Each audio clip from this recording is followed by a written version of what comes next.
প্রিয় শিক্ষার্থীবৃন্দ, বিদ্যার আলোতে আপনাদেরকে স্বাগত জানাচ্ছি।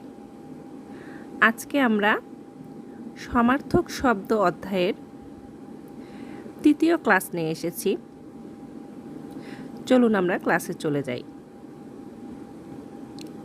মূল শব্দ কর্চা।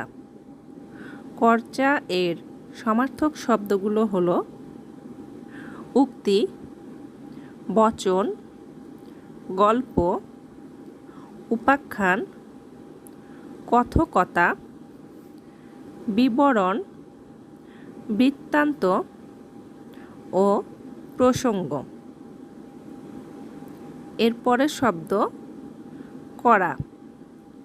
কড়া এর সমার্থক শব্দগুলো হলো কঠিন, দৃঢ়, শক্ত, খড় ও তীব্র। কড়ি বা হাতি এর সমার্থক শব্দগুলো হলো দ্বীপ, দন্তি, বারণ, মাতঙ্গ, হস্তি, দ্বিরথ, গজ ও হাতি। খবর এর সমার্থক শব্দগুলো হলো সংবাদ, বার্তা, তত্ত্ব, সন্ধান, তথ্য, সন্দেশ, সমাচার, খবরাখবর, বিবরণ, বৃত্তান্ত, নিউজ, খোঁজ খবর, উদন্ত ও ফরমান। গৃহ এর সমার্থক শব্দগুলো হলো নিবাস,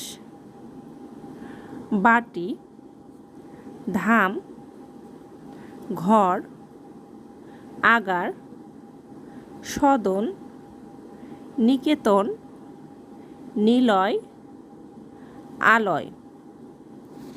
চাঁদ এর সমার্থক শব্দগুলো হলো হিমাংশু, হিমকর, শীতাংশু, সুধাংশু, নিশানাথ, শশধর, শশাঙ্ক, বিধু, চন্দ্র, নিশাপতি, মৃগাঙ্ক। এখানে চাঁদ এর সমার্থক শব্দগুলো খুবই গুরুত্বপূর্ণ।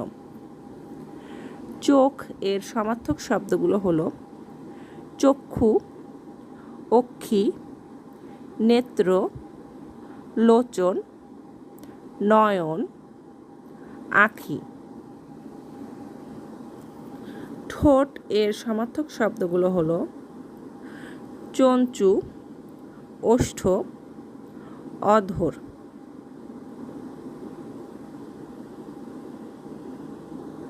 ধন্যবাদ। আজ এ পর্যন্তই। সবাই বিদ্যার আলোর সাথেই থাকবেন।